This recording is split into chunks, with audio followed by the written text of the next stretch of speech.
Hello everyone, welcome to our channel Karva stock market. मैं हूं आपकी दोस्त नीलम शर्मा। तो आज के इस वीडियो में हम लोग देखेंगे एथर के Q4 FY25 के रिजल्ट्स आ चुके हैं। तो कंपनी के रिजल्ट्स हम लोग देखेंगे। बहुत ही शानदार कंपनी ने रिजल्ट्स लाया है। यहाँ पे देखेंगे कंपनी का अर्निंग। तो रेवेन्यू कंपनी ने बहुत ही अच्छा जनरेट किया है। यहाँ पे क्वार्टर ऑन क्वार्टर देखेंगे, ये जो भी नंबर है आप देख सकते हो, Q4 FY25 का नंबर है ये। क्वार्टर ऑन क्वार्टर इसने 5% का ग्रोथ दिया है, लेकिन ईयर ऑन ईयर इसने बहुत ही अच्छा नंबर दिया है। 90% का इसने रिवेन्यू जनरेट किया है, जो कि आउटस्टैंडिंग परसेंटेज है। एंड एबिटा देखेंगे यहाँ पे, तो 819 मिलियन का यहाँ पे है। तो क्वार्टर ऑन क्वार्टर 8% से इंक्रीज हुआ है। एंड ईयर ऑन ईयर देखेंगे तो 469% से यहाँ पे इंक्रीज हुआ है। उसके बाद में प्रॉफिट आफ्टर टैक्स देख लेंगे तो 503 मिलियन से यहाँ पे इंक्रीज हुआ है, जो कि है quarter on quarter 16%। And year on year देखेंगे तो 3621% से यहाँ पे ग्रोथ है। काफी अच्छे से कंपनी यहाँ पे ग्रो करते जा रही है। यहाँ पे फुल ईयर का देखेंगे तो फाइनेंशियल ईयर FY24 से लेकर 25 तक का, तो कंपनी का जो नंबर है, रेवेन्यू जनरेट हुआ है 8803 मिलियंस का। देन यहाँ पे हम देखेंगे 72% से इंक्रीज हुआ है।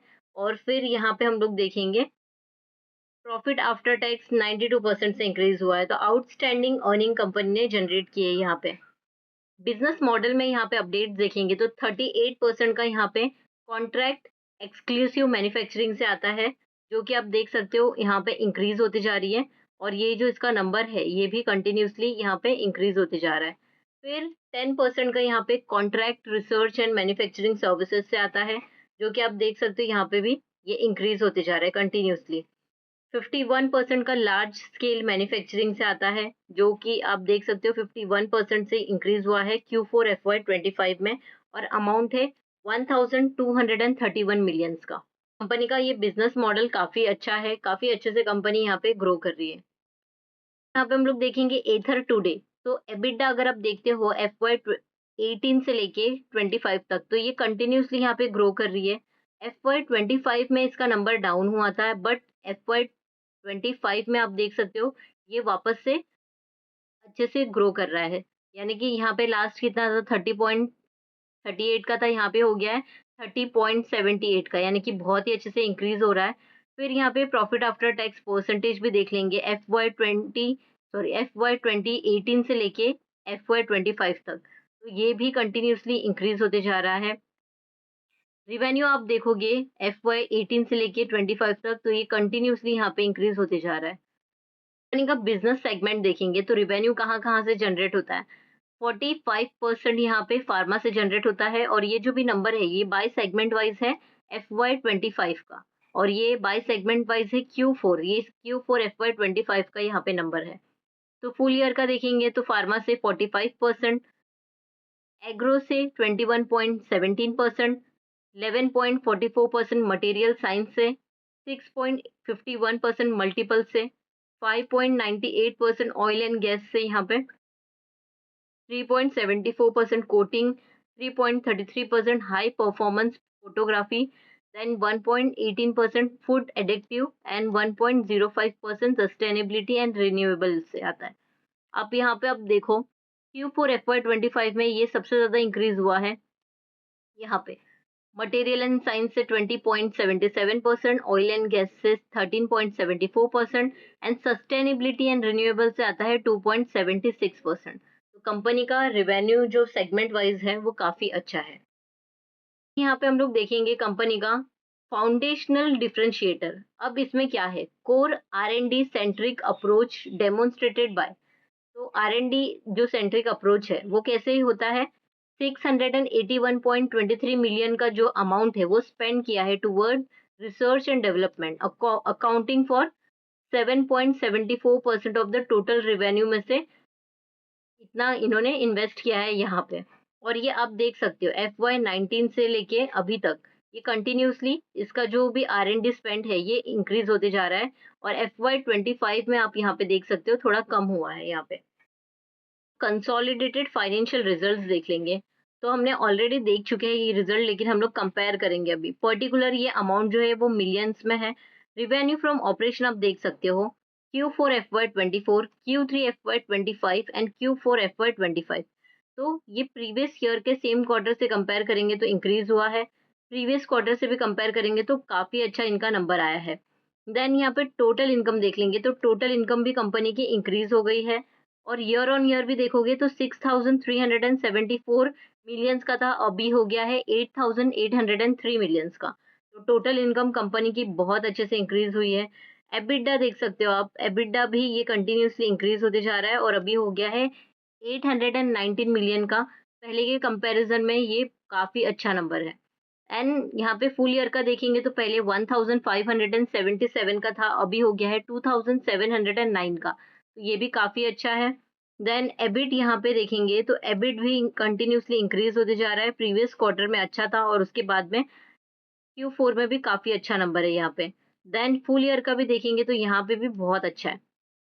प्रॉफिट बिफोर टैक्स देख लेंगे यहाँ पे तो 638 मिलियंस का था, पहले कम था। तो year on year and quarter on quarter दोनों में भी इसने ग्रो किया है। प्रॉफिट आफ्टर टैक्स देख लेंगे तो profit after tax year on year company ने आउटस्टैंडिंग नंबर दिया है एंड प्रीवियस क्वार्टर से कंपेयर करेंगे तो भी कंपनी के नंबर काफ़ी अच्छे आए हैं। ईयर ऑन ईयर देख लेंगे तो 825 मिलियन का था और अभी हो गया है 1584 मिलियन का।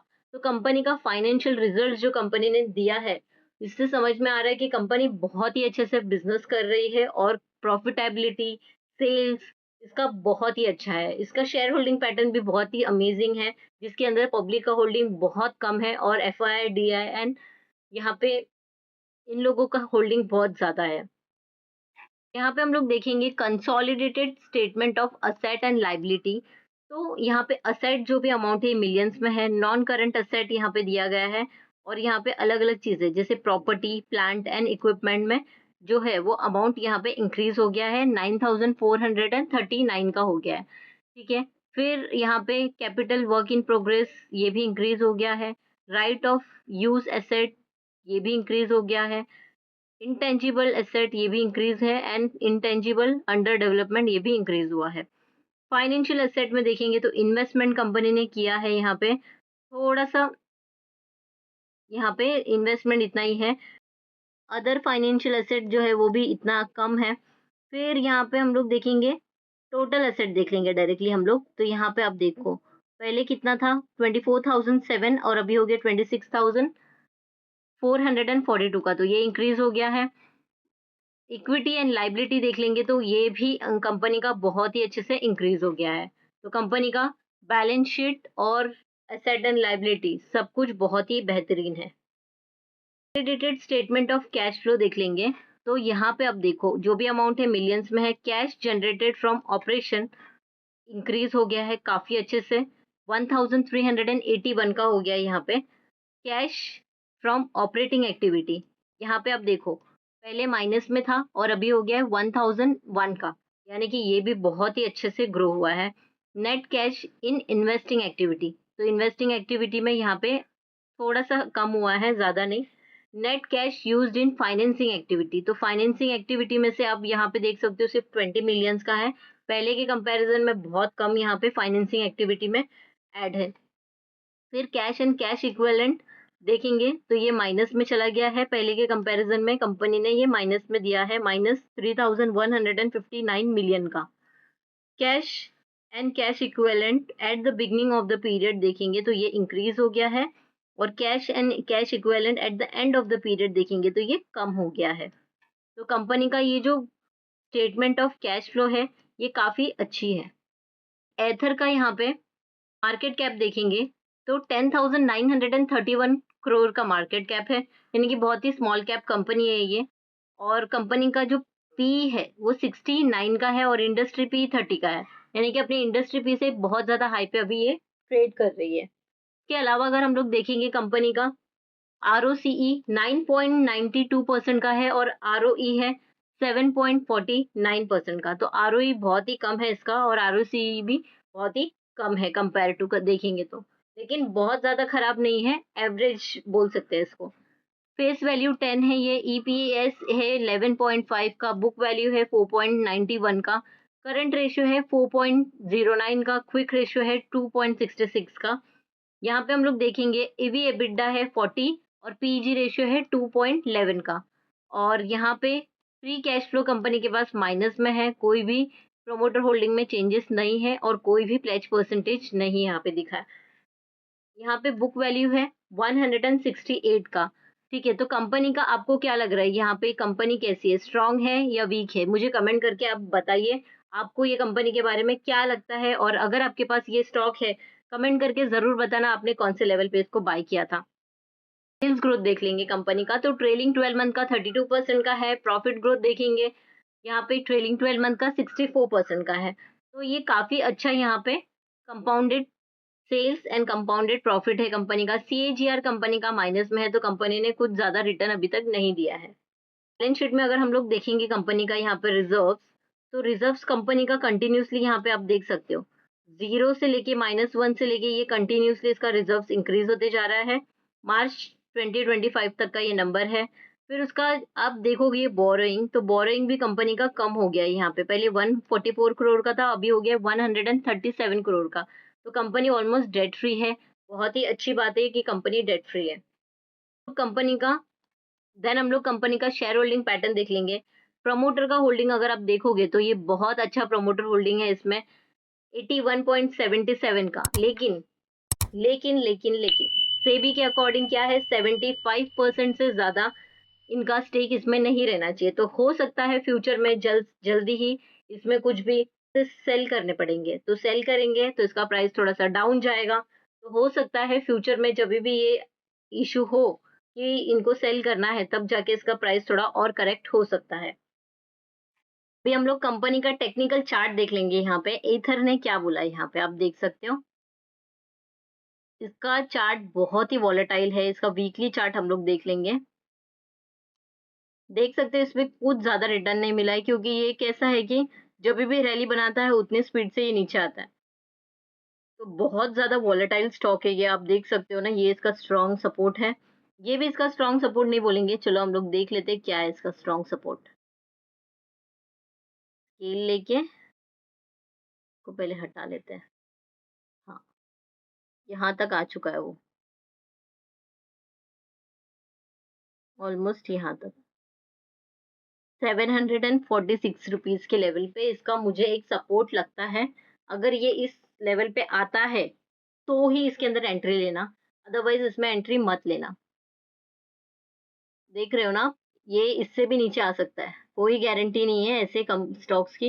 इवन दो ये कंपनी बिजनेस अच्छा है, इसका रिटर्न अच्छा दे रही है, लेकिन फिर भी यहाँ पे आप देख सकते हो कितना वॉलेटाइल है ये लॉन्ग टर्म के लिए तो इसमें बिल्कुल नहीं जाना चाहिए। शॉर्ट टर्म के लिए ट्रेडिंग पर्पज से अगर आप ले रहे हो कि हाँ यहाँ पे बाय किया आपने, फॉर एग्जांपल 745 रुपीज पे बाय किया आपने, ठीक है, और यहाँ से अगर वो ऊपर जाता है तो ठीक है, नहीं अगर तो स्टॉप लॉस आप इस पे 705 पे स्टॉप लॉस लगा के चलो। फॉर एग्जांपल अगर अगर इन केस वो 705 का लेवल तोड़ता है, तो इसमें से तुरंत निकल जाना। क्यों? क्योंकि और कितना टाइम लगेगा इसमें ऊपर रैली बनाने के लिए, किसी को नहीं पता है, क्योंकि इसका हिस्ट्री कैसा है, बहुत ज्यादा वॉलेटाइल है। तो ऐसे स्टॉक से थोड़ा सा कंपनी भले ही अच्छा काम कर रही है, लेकिन थोड़ा सा दूर रहना चाहिए, क्योंकि आप देख सकते हो इसमें सिर्फ और सिर्फ ट्रेडिंग हो रही है, कोई लॉन्ग टर्म के लिए इसमें ज्यादा आपको नहीं दिखेगा। ठीक है, तो ये था कंपनी के बारे में। एथर का हम लोग ने Q4 FY25 के रिजल्ट्स देख लिए, कंपनी का फाइनेंशियल्स देख लिया। कंपनी फंडामेंटली तो स्ट्रांग है, लेकिन टेक्निकली कंपनी बहुत ही ज्यादा वीक है। तो ये इन्फॉर्मेशन कैसी लगी है मुझे कमेंट करके बताइए। आपके कमेंट्स रीड करना मुझे बहुत ज्यादा पसंद है, तो कमेंट जरूर कीजिएगा। अगर आपको ये वीडियो इन्फॉर्मेटिव लगा है तो वीडियो को लाइक कीजिए, अपने दोस्तों से शेयर कीजिए, सो दैट उनको भी ये नॉलेज मिले, इन्फॉर्मेशन मिले। अगर अभी तक आपने चैनल को सब्सक्राइब नहीं किया है तो सब्सक्राइब कर लीजिए, सो दैट मुझे भी बहुत ज़्यादा मोटिवेशन मिले ऐसे ही वैल्यूएबल कंटेंट बनाने के लिए। बेल आइकन पे ज़रूर क्लिक कीजिएगा, सो दैट आने वाली हर एक वीडियो की नोटिफिकेशन आपको टाइम टू टाइम मिलते रहे। Thank you for watching this video. मिलते हैं अगले वीडियो में। Happy investing.